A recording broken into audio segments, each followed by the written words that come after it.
Om.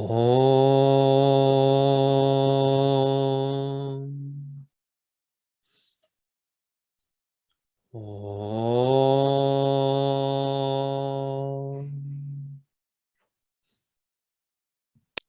Om. Om Sahana Vavatu Sahano Bhunaktu Sahaviryam Karavavahai Tejasvinavadhitamastu ma vidvishavahai. Om Shanti Shanti Shanti. Samasta Janakalyane Niratam Karunamayam Namami Chinmayam Devam Sadgurum Brahma Vidvaram. Hariyam, everyone. Welcome back to Booklight. I'm currently visiting some family, and so we were playing a game earlier this evening. It's called Live, Laugh, and Lose. So the reason why I'm sharing this is because I thought that I would also share a couple of jokes with you all before we get started. So I brought 3 with me. How much fun is doing your laundry? Loads. What's a fly with no wings called? A walk. Basically, this is the perfect Swamiji game, you know, with all their jokes that they tell. So if I ever have to give Guru Dakshina, I'm just going to give this game also. Now that we're starting on that note, I wanted to also hand it off now to, I believe, Nidhi, who is here to give us a bhajan. So Nidhi, are you ready? Okay, Nidhi. So Nidhi will sing for us. Also, if you are here in our Zoom, please make sure that your video is on. I think most of us are on. And good. Nidhi, hand off to you. Hariyam. वीर हनुमानाति बलवाना राम नाम रसिया रे हे प्रभु मन बसिया रे हो तपोवन बसिया रे वीर हनुमानाति बलवाना राम नाम रसिया रे हे प्रभु मन बसिया रे हो तपोवन बसिया रे राम लक्ष्मण जानकी जय बोलो हनुमान की राम लक्ष्मण जानकी जय बोलो हनुमान की राम लक्ष्मण जानकी जय बोलो हनुमान की राम लक्ष्मण जानकी जय बोलो हनुमान की ओ वीर हनुमानाति बलवाना राम नाम रसिया रे हे प्रभु मन बसिया रे हो तपोवन बसिया रे सीताराम जय सीताराम भज प्यारे तू सीताराम सीताराम जय सीताराम भज प्यारे तू सीताराम सीताराम जय सीताराम भज प्यारे तू सीताराम सीताराम जय सीताराम भज प्यारे तू सीताराम ओ वीर हनुमानाति बलवाना राम नाम रसिया रे हे प्रभु मन बसिया रे हो तपोवन बसिया रे रघुपति राघव राजा राम पतित पावन सीताराम रघुपति राघव राजा राम पतित पावन सीताराम रघुपति राघव राजा राम पतित पावन सीताराम रघुपति राघव राजा राम पतित पावन सीताराम हो वीर हनुमानाति बलवाना राम नाम रसिया रे हे प्रभु मन बसिया रे हो तपोवन बसिया रे वीर हनुमानाति बलवाना राम नाम रसिया रे हे प्रभु मन बसिया रे हो तपोवन बसिया रे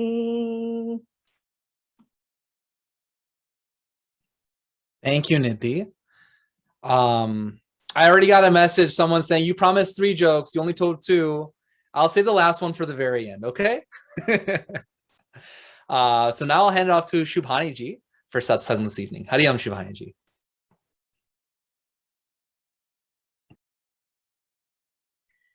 Hari Om. Can we chant the verse?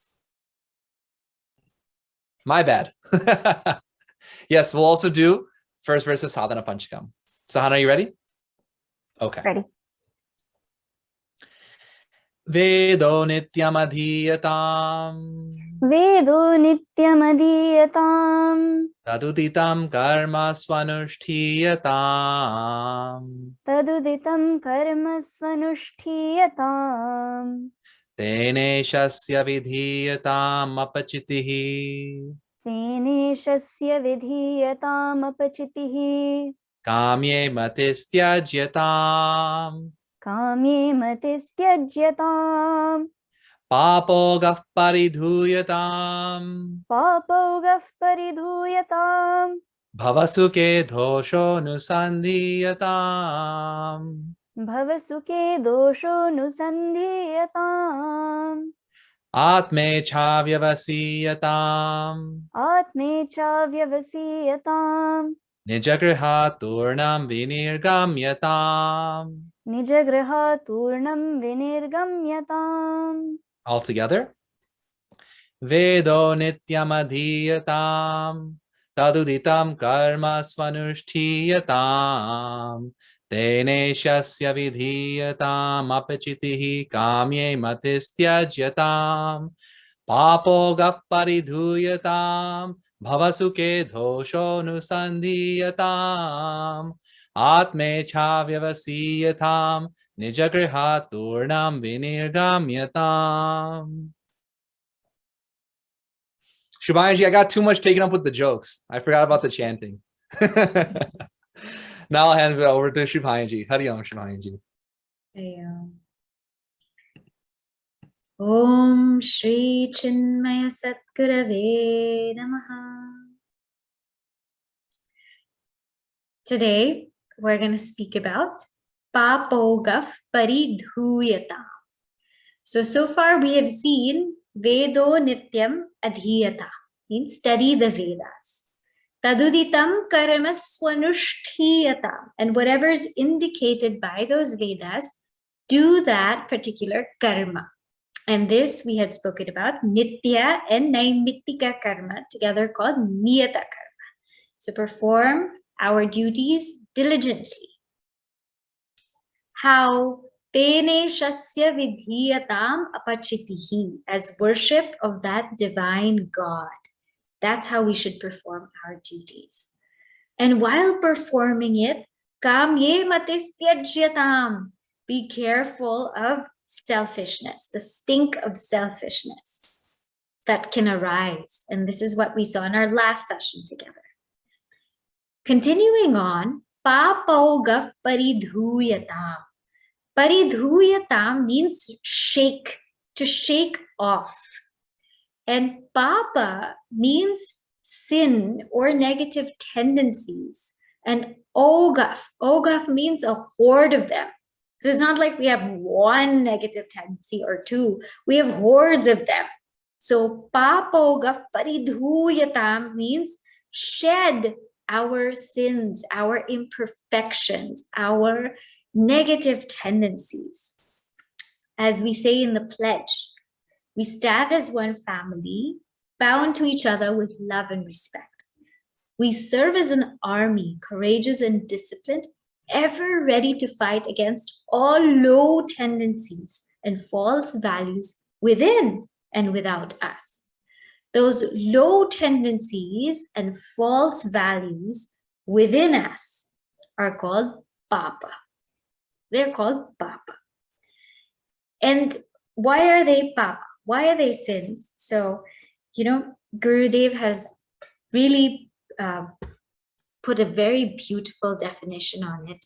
And it is in Bhagavad Gita, chapter 1, verse 36. So I'm just going to read to you what he says, and then we will inquire into this a little bit more. He says, sin is only a mistake committed by a misunderstood individual ego against its own divine nature as the eternal soul. To act as the body or the mind or the intellect is not to act up to the responsibilities of a man, but it becomes an attempt to behave under the impulses of an animal.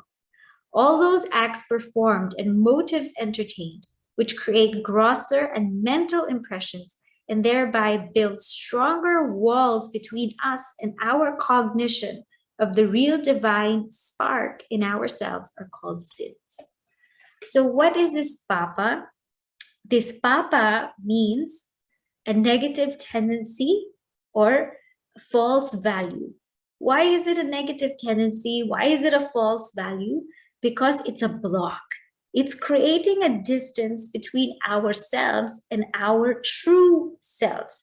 Although there is really no distance, but it is creating a seeming distance, and it's making us further and further away from who we really are. And it's like a stain, it's like a stake. That is called papa, the block. And therefore, in this verse, it says, not do we have one papa, we have hordes of them, because it's not only from this life, but we're carrying from many lives over. And it says, shake it, shed it, get rid of it. So now when we look at this, how do we get rid of these negative tendencies that we have? How do we get rid of these blockages that we have in life? One of the most beautiful ways that Gurudev describes is this process called introspection. You see, before we shed our negative tendencies or our false values, first we have to see them. Many times we don't even see them. We don't even know what they are because we think we are perfect. We think that we are so great the way we are. There's nothing wrong with us. Everything is totally okay. And we have this terrible notion. But yet we're so good at seeing the faults of other people. If we bring another person in front of us, we can say all of their faults. 1, 2, 3, 4, 5, 6, 7, 8, 9, 10. But when we think, oh, what are our faults? Oh, only 1 or only 2. That's very dangerous. That's really dangerous, because if we don't really know, if we don't really see what these imperfections, what these false values, low tendencies are, we will never be able to shed them or get rid of them. And so this is a process called introspection. Getting rid of these papas. What is really introspection? It is the art of taking time out to examine oneself. What exactly are we examining? We are examining our mind. We're examining this mind because who is the spiritual seeker? Spiritual seeker is not this body, it's not a gender, it's not a particular profession. The spiritual seeker is your mind. It's my mind. So the process of introspection is examining our own minds. Who is examining it? Our intellect, our sattvic intellect is actually looking, taking a huge, huge dip into our minds and extracting it. And why are we doing this? So we can see what the blockage is. Now, how do we go about doing this process? First of all, it takes a little bit of strength. It takes guts and courage, because nobody wants to look at themselves within. Whenever we have a quiet moment, whenever we have a moment to just sit down and relax, we start to fill our minds with so many things. We get our phones, we look at our computers, we try to think of something else, we try to distract our mind. So much so that we won't even take a walk alone without headphones. We won't even do anything just by ourselves, because sometimes we're afraid of that. We're afraid to be by ourselves. So this process is actually very gutsy, very courageous, because you and I are going to look at ourselves straight in the mirror in the mirror or through the mirror of that mind. What are we going to see in this mind? We're going to see in this mind, where does the mind go every day? Where does it go? To what places does it go? Because that indicates our strongest attachments. We're going to see in this mind what habits are forming. You know, habits, once they're formed, we all must have heard this, they're very difficult to break. And so the idea is when we introspect, we are able to see exactly what habits are forming. And if they're good habits, then let them form. But if they're not so good, then we should stop them right before they form even deeper, because when they form even deeper, there's no stopping them. It's going to be so hard. So what kinds of habits are forming? How is my company that I keep affecting my mind? Because we know what makes our mind positive, negative, what makes it the way it is also what we experience out in the world. So the company that I keep, how is it really affecting my mind? Is there something that's triggering my mind to become more sattvic? Is there something that's triggering my mind to become more dull, tamasic, rajasic? And so if so, what is that? Are there some mistakes that I keep repeating again and again and again? For some reason, I just can't help but do it. All of these things and more is what we want to look at in the mind, because these are blockages to our own inner growth or evolution. This is what we're examining. So we are examining our mind. What in our mind? All of these things that I've told you, our habits, our mistakes, our company, we are examining all of this. Who is examining it? The higher intellect is examining the mind. That sattvic intellect is examining the mind. Why is it doing it? Because it's a block. How often is it supposed to do it? Daily. The Gurudev says in self-unfoldment, introspect daily. Now, what happens when we start to introspect? How do we start to do it? So first is, we just choicelessly rewind, recap our day.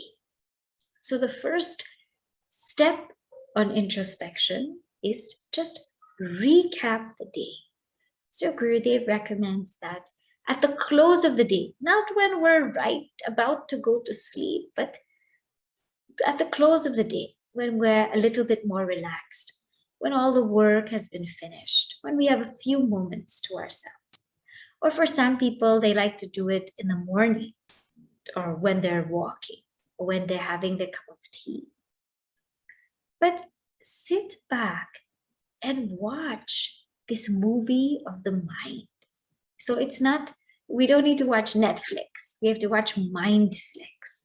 Watch what's in our mind and just replay the day. If you're doing it in the night or in the morning after, then replay the day before. Replay how everything went. Just rewind it. Just rewind it. Choicelessly watching it. Choicelessly watching this movie of the mind. How did everything go? What was the day like? This is the first step of introspection. Just watch it. Just having the guts to take time out. Watch it. Going out without your headphones. Sitting quietly without anything. Being brave and bold enough to see what's there in my own mind. This is the first step. Just watch it. Watch it. The second step is detection, to detect. Now, when I'm watching it, some things will stand out. Some things will stand out that I don't feel are too okay.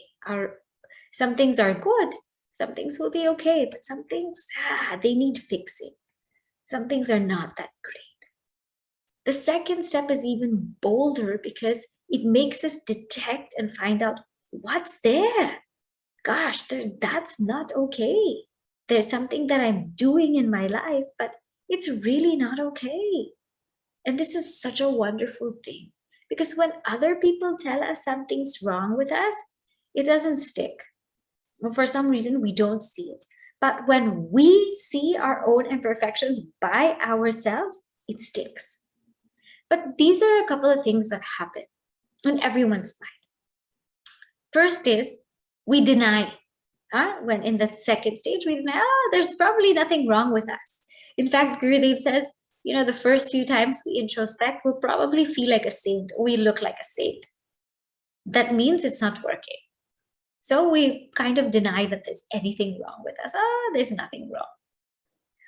Or what we could do is we could justify. This is also what happens. We're doing something wrong, but we justify because, hey, everybody's doing it, so it's okay. Or, it's just one time that I did it. It's just one time I'm doing it. It's okay. Or nobody's looking. So if nobody's looking, nobody will know. So it's okay to do. Or, it's too dharmic. I don't want to be too good. There's this thing. I don't want to be too good of a person, too goody two shoes. So I'm not going to do it. So we try to justify all of these things that are, so it's okay. It's okay. And that is also not correct. So we deny that there's something. Sometimes we justify. Sometimes also we go on and blame other people. It's my trauma, my family trauma. This is my family genetics. This is the way they are. And so when we do this, we become helpless victims of it, right? Because we feel we cannot fix it because it's in our DNA, it's in our genes. My whole family's like that. I can't do anything. So we blame people, we blame things, we blame circumstances. So we're not able to fix. Sometimes also what we do is we have such self-pity. I am just so pitiable. I will never be able to fix it. I will never be able to do anything in myself. So therefore, why even think about it? I'm such a hopeless case. Sometimes people also have these kinds of thoughts. Sometimes they also accept that, yeah, there is something wrong, but you know what? It's too late. I'm too old in the game. I can't fix it. Just accept that I can't do anything about it. So these kinds of things can happen in the detection process. Lots of justification, blame, self-pity. We accept but we cannot fix, and we deny. So this detection means just take it for what it is. Stop trying to cover it up. Stop trying to make it look nice. Sometimes what we do is our vices, we try to make it look nice and make it look like virtues. But here, call it for what it is. This is an issue, it's an issue. Because only when we're able to accept and detect that this is an issue, then we can do something about it. So we have to clearly label, you know what? I have this negative tendency. I have this negative tendency that I interrupt a lot, or I have this negative tendency that I procrastinate. I have this negative tendency that I doing too many things. Whatever it is, when we acknowledge it, when we accept it, when we even label it, that's great. That's fantastic, because right there and then it shows that we can actually find a cure for it. In fact, that's how the medical field works, right? They examine and then they are able to detect this is the problem. So they're able to give a solution. Otherwise, if we don't detect, we cannot find a solution. So it is as though we have to be our own therapists. We have to be our own therapists because we have to see what's there in that mind. And who better to see it than you and I? Then once we detect it, once we know, okay, this is what's there, the next step is to negate. So Gurudev says, introspect daily is the first step to really examine. And like I said, just choiceless acceptance. The next is to detect diligently. The third is to negate ruthlessly. If I have such a vice, such an impurity, I better get rid of it. Now, how will that feeling come that I should get rid of this ASAP, right now, right here and right now? How does that feeling come about? That feeling comes about when we understand that impurity in all its entirety. What do you mean? For example, let us take anger. Let's take this anger. Let's say we have this issue of anger. We snap at people, we say something wrong. What is that? So first analyze that. How does it come? How does this anger come in my life? And very beautifully in the Bhagavad Gita, it says anger is what happens when we don't get what we want. When we don't get what we want, we become angry. And so think about all of the things that we didn't get. And think about, does everybody really get things that they want? No. So many times we don't get what we want. And what we want, we don't get. So think about that. Then think about, what are the consequences of this anger? Again, the Gita, it also gives this. Yeah. So it says, when there is anger, krodhat bhavati sammoha. What happens is delusion. We cannot think clearly. We cannot think clearly. We start to exaggerate things. And it even leads to smriti vibhrama. It leads to a loss of memory. We cannot, that person who maybe we've had a relationship with so many years, they do one wrong thing, they do one thing that makes us angry, that whole relationship breaks. We forget that whole relationship. So we forget the relationship that we have based on that one incident, that one word, that one experience. We forget everything. Or sometimes whatever knowledge that we're learning, whatever knowledge that we are reading about, we are discussing, the Gita or Sadhana Pancakam, all that knowledge in the heat of the moment, we forget it. This is what happens in anger. And how the other person gets affected. We can never take back what we say. In the heat of anger, we use such indiscriminate words. We use words because our memory is lost. Our memory is lost, our discrimination is lost, so whatever comes out of our mouth just comes. And that we cannot take back. So it can really hurt someone, harm them. Then not only that, when we get angry, it transfers. From one person, it could transfer to the banging of the door, to the cooking the food in a certain way, to the look in the eye, to the getting angry at somebody else, even if they didn't do anything. It can transfer to so many people. Then one person's blood pressure can go so high just because of this. So here is looking at it at its entirety, looking at that whole impurity that we have and seeing, gosh, look at all the consequences that it has on not only me, but on everybody around me. And therefore, I have to get rid of it. There's no other choice. And this is when that negate ruthlessly comes, that we just have to get rid of it. We just have to let it go. We cannot stay. Why we're not negating ruthlessly is because we have not analyzed this impurity in our life. That's why this process, what I'm describing to you, takes a lot of thinking. It's not something that, you cannot change just by listening to Vedanta. It doesn't work. We change by also studying our mind. It's not just about studying the book. It's about also studying the mind. But listening to Vedanta is very good. But if we're not examining, if we're not introspecting, change doesn't just happen like that. It requires this kind of thinking, this inward thinking. Therefore, to negate ruthlessly, you don't want it anymore. You don't want it in your life anymore. That is the third step. And then the fourth step is substitute wisely. Now that I've gotten rid of that, how do I substitute it in my life? What do I have to cultivate? This is another thing. When we want to cultivate something, when we want to change something, it has to be a tangible change.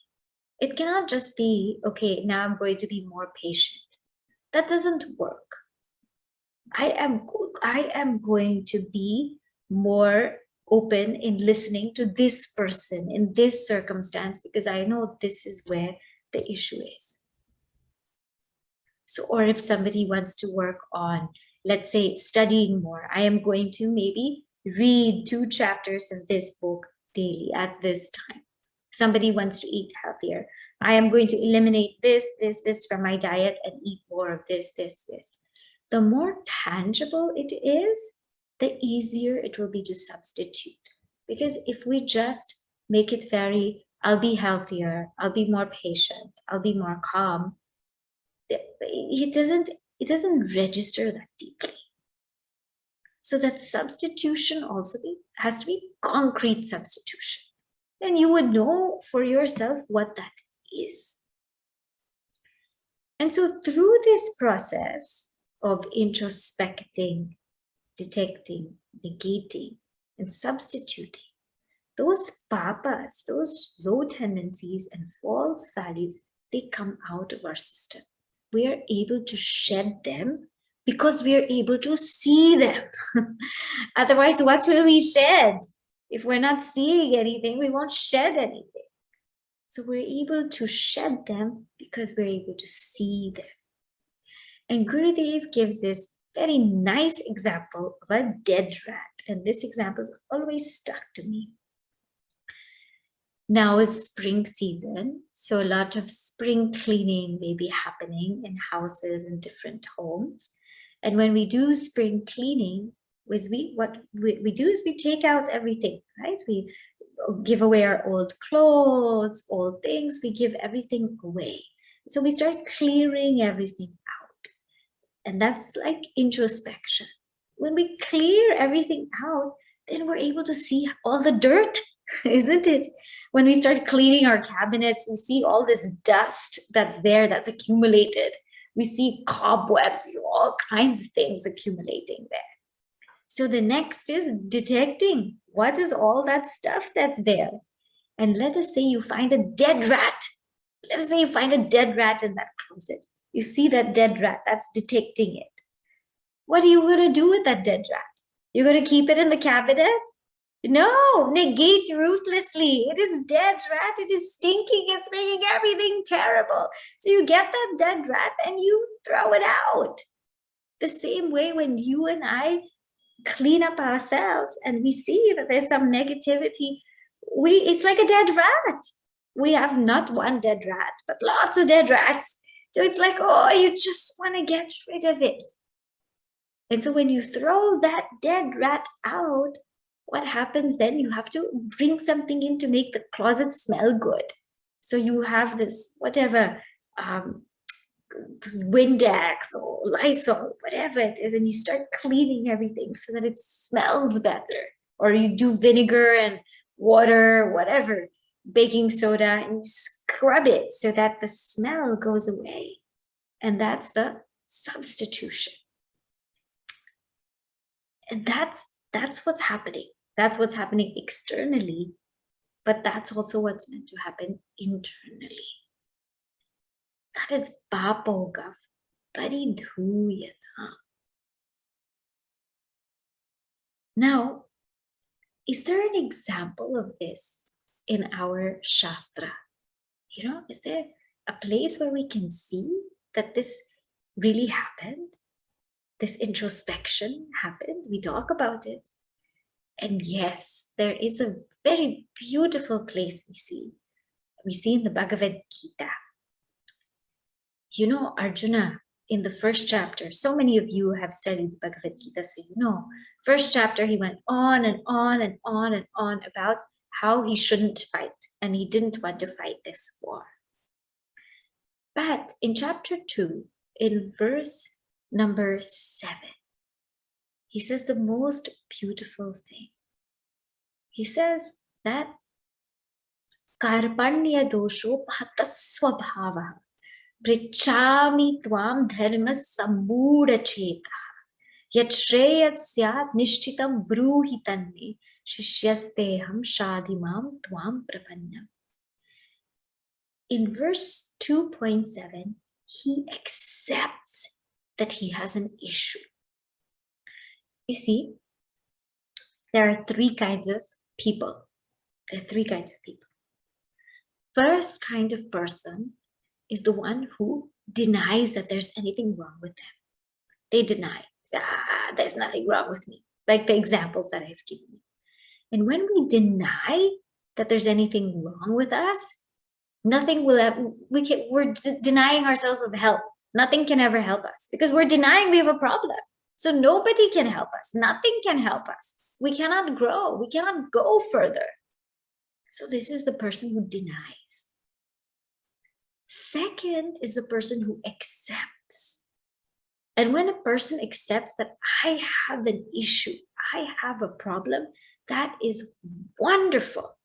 Because then we can seek help and we can get better. We can examine ourselves, we can get better, or we can't do it ourselves, we can seek help. And this is Arjuna. This is Arjuna's case. There's another kind of person who accepts, but they don't want to do anything about it. Like Duryodhana. I know what's dharma, but I can't do it. I know what's adharma, but I can't help but do it. So he accepts that, he knows what it is, but he can't do it. That is like Duryodhana. The third kind of person prevents. Like who? Lakshmana. He tells Sri Rama, Sri Rama, I heard about this thing called Maya, and I don't want to get involved in it. So you please tell me all about it so I can prevent that. That is the best kind of student, best, that they see from far and they prevent. But in Arjuna's case, he sees that there is something wrong and he accepts.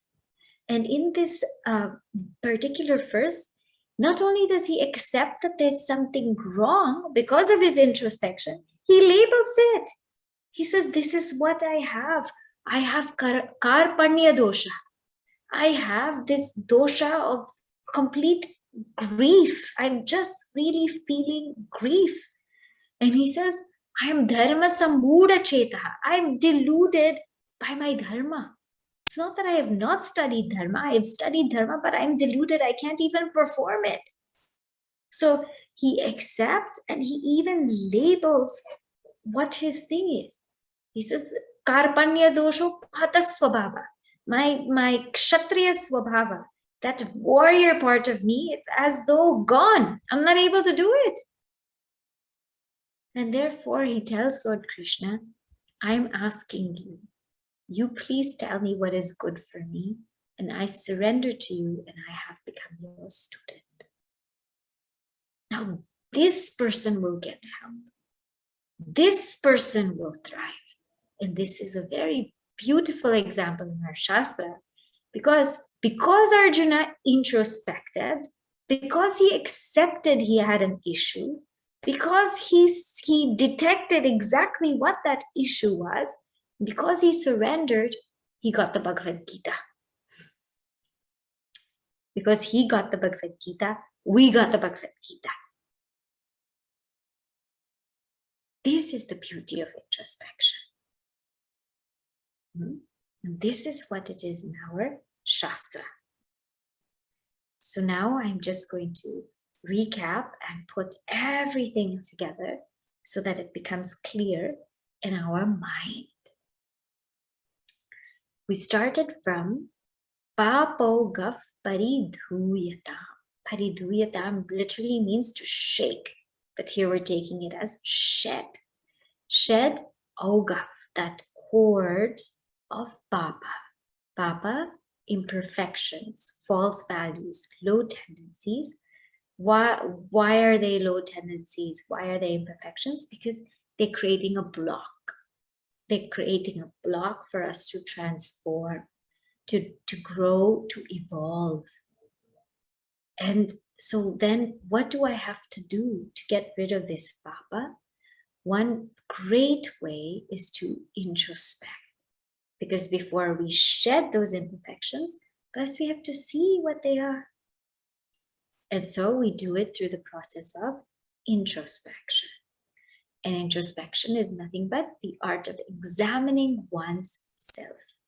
One's intellect examines one's mind and sees what exactly is there.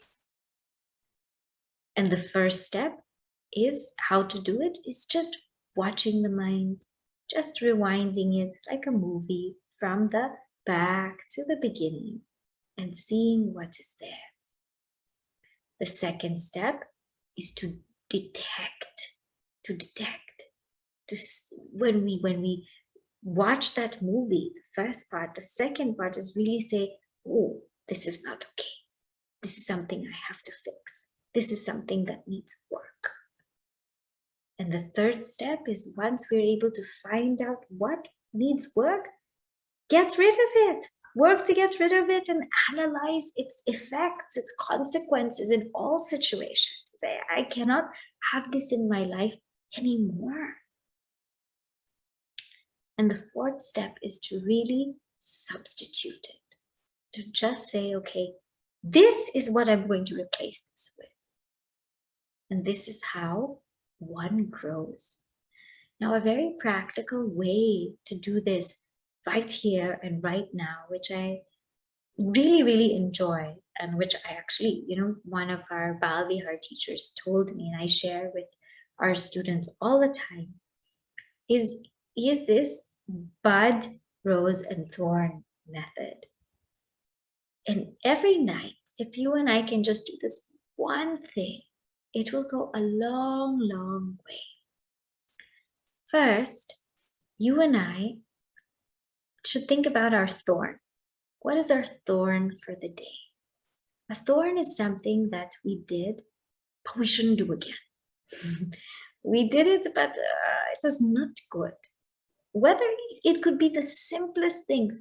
Today, my thorn is I heated food in the wrong pot, in a stick pot. And I was like, oh, that's never happening again. And, it's so hard to wash. So it could be something so simple as that. But just what's my thorn today? The next is, what's our rose? What's something that we did that we should continue to do? Because it's beautiful, it's great, it's wonderful. So something today we must have done that's a rose, we should repeat. What's our bud? Our bud is something that we did today, but it needs improvement. It needs improvement. It could improve a little bit here and there. So it's not exactly great yet, but it could be. It has the potential to be. And so when we are so alert about these things, imagine what changes can happen in our life. The more alert that we are in our lives, the faster we will be able to change. The less alert we are, the slower we will be. And we will be these kinds of people who will grow old and say, I've been listening to Vedanta 15 years, but nothing is happening in my life. I've been listening to Vedanta 20 years, but I'm still the same person. And the reason is why? The reason is because we're not examining our minds also. Study Vedanta, but study the mind also. Because at the end of the day, it's the mind that will have to manifest Vedanta. Then only the goal is actualized. Okay, So today we will stop here in this particular topic. And if anybody has questions, you can feel free to type it in chat. And if I know the answer, I try to answer.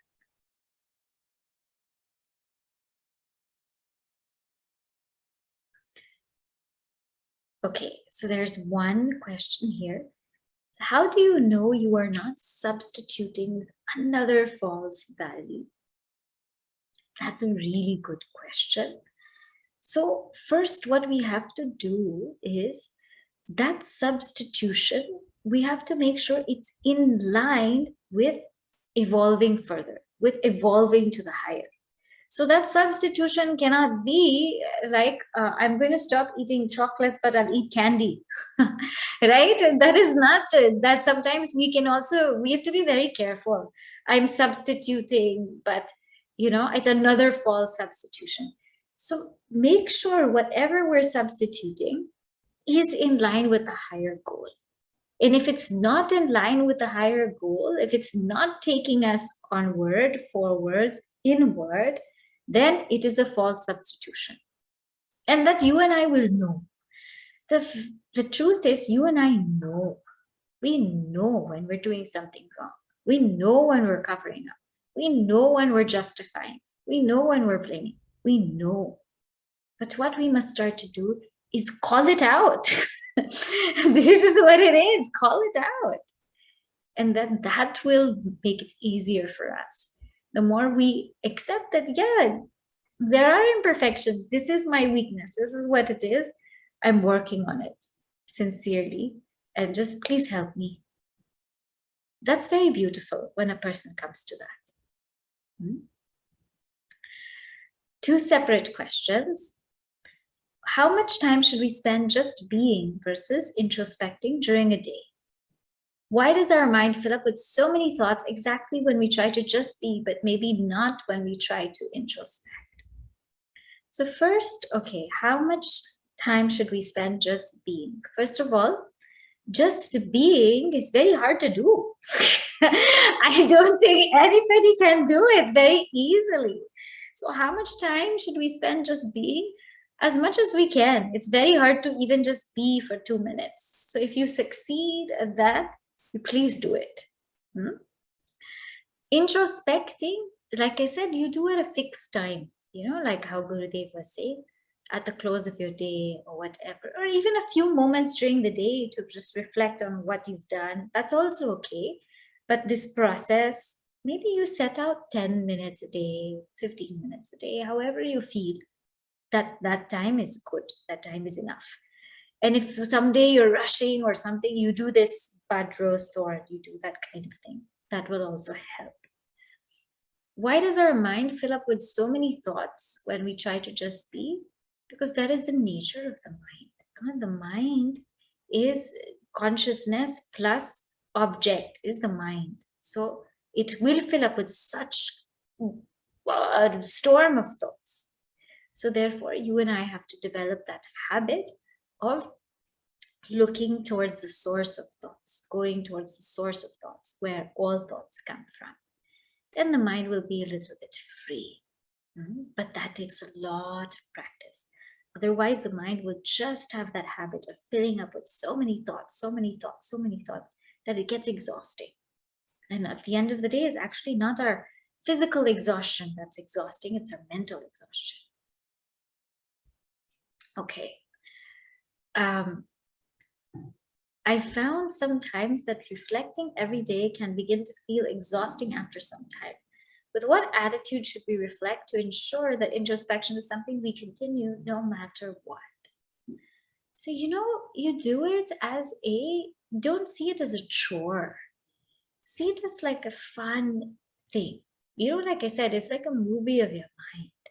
Oh my goodness, what did this jiva or ego do again today? And see it it's like a Super Mario challenge or whatever it is, whatever you want to call it. But it's like this jiva, you can even name it. You make it so creative, right? What did this jiva do again today? And so then when you have fun with it, And also have that ability to laugh at oneself, right? Oh no, this happens again and that happens again. Then it becomes a little bit more fun. It doesn't have to be this serious chore, but let me examine myself. Nothing like that. Just roll with it, look at it, laugh at it, but most importantly, acknowledge it. You know, and after we do it for some time, it becomes so easy to detect. You don't even have to spend like 15 minutes. You already know. In 2 or 3 minutes, you're like, oh, I did that again. Oh, this happened again. We become more alert. So it doesn't become this extraneous process after some time. Okay, next.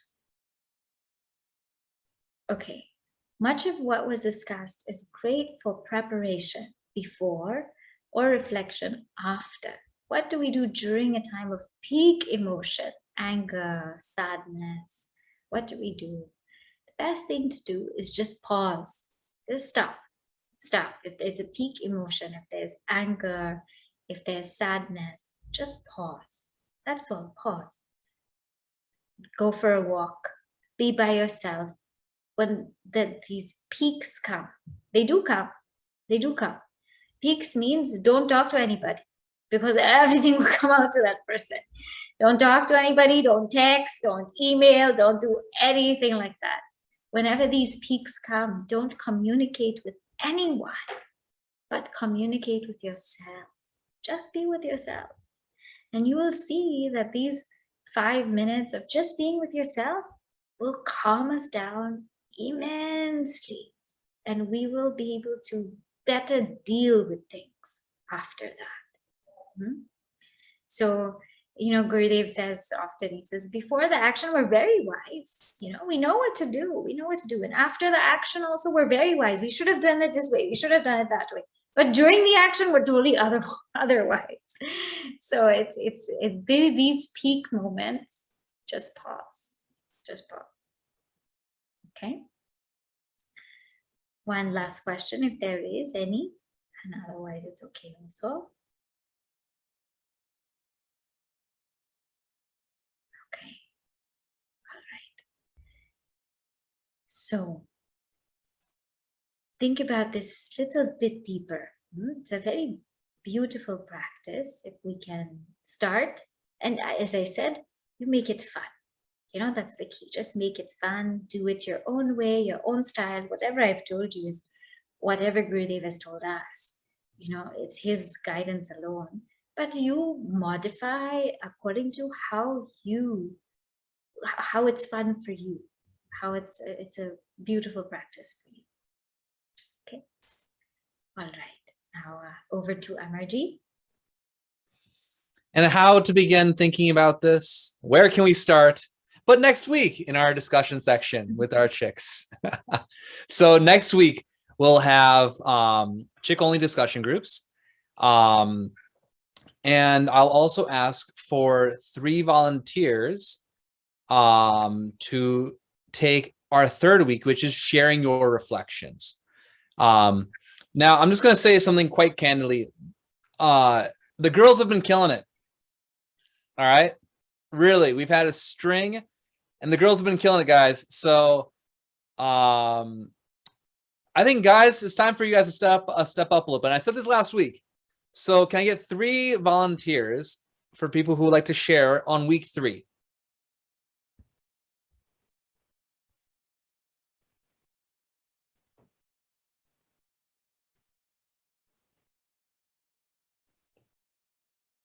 Crickets. That's what I'm saying. Nikhil, 1. 2, Ashok. Yes, that should be fine. So Nikhil, Ashok, and 1 more.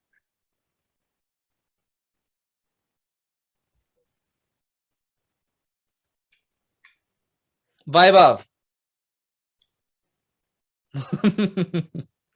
Vaibhav will also go. All right, so you 3, hang back after session. We'll go over just a couple of things very quickly, and we'll conclude. Oh, yes, I did not tell the last joke. How do you throw a space party? You plan it.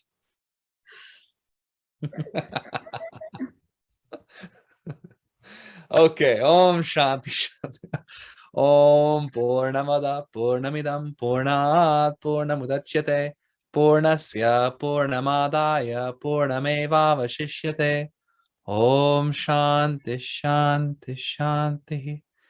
Hari Om Shri Gurubhyo Namaha. Hari Om.